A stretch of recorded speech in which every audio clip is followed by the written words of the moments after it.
بسم اللہ الرحمن الرحیم۔ السلام علیکم، میں ہوں عدنان احمد ایسٹرولوجر وائرل ستارے میں خوش آمدید دوستو۔ آج ہم آپ کے سامنے پیش کرنے جا رہے ہیں برج حمل یعنی ایریز کا زائچہ، ایک ہفتے کا زائچہ 4 اکتوبر سے لے کر 11 اکتوبر تک۔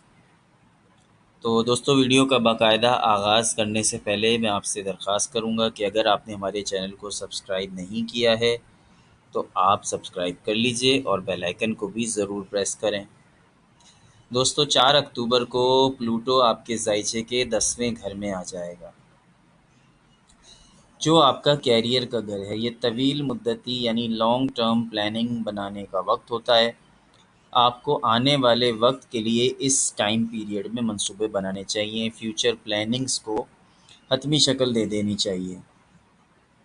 پچھلے 5 مہینوں سے آپ کا ستارہ پلوٹو زوال کا شکار رہا ہے، جس نے آپ کے کیریئر کو ناقابل تلافی نقصان پہنچایا ہے، آپ کی ایجوکیشن کو نقصان پہنچایا ہے، آپ کی جاب کو نقصان پہنچایا ہے۔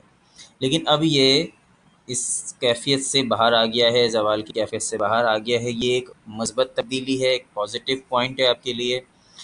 لیکن اس دوران آپ بات چیت میں احتیاط کریں، غلط فہمیوں سے بچیں۔ اس ہفتے آپ کے لیے کچھ غلط فہمیاں پیدا ہو سکتی ہیں، آپ جہاں کام کرتے ہیں وہاں پہ، آپ کے گھر پہ۔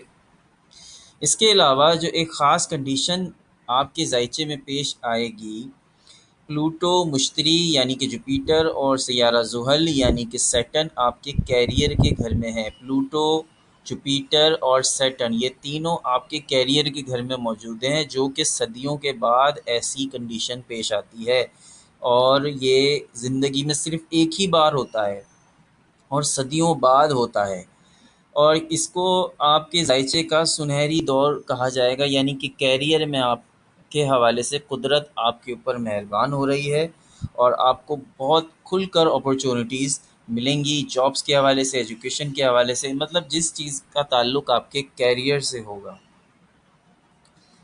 اور یہ زندگی میں صرف ایک ہی بار ہوتا ہے۔ ایریز کے لیے 10واں گھر مردوں پر خاص اثر ڈالتا ہے۔ گھر کے جو الجھے ہوئے معاملات ہیں وہ سدھر جائیں گے اور مثبت تبدیلیاں دیکھنے کو ملیں گی۔ لیکن 9 اکتوبر کو غصے کی حالت پر خاص کنٹرول کریں، کیونکہ مارس اور پلوٹو کا کلیش ہونے جا رہا ہے 9 اکتوبر کو۔ مارس اور پلوٹو جو ہیں وہ آپس میں آمنے سامنے ہوں گے اور ایک دوسرے سے دست و گریباں ہوں گے، کلیش ان کا ہوگا اور دونوں سیارے ستارے جلال کی کیفیت میں آ جائیں گے۔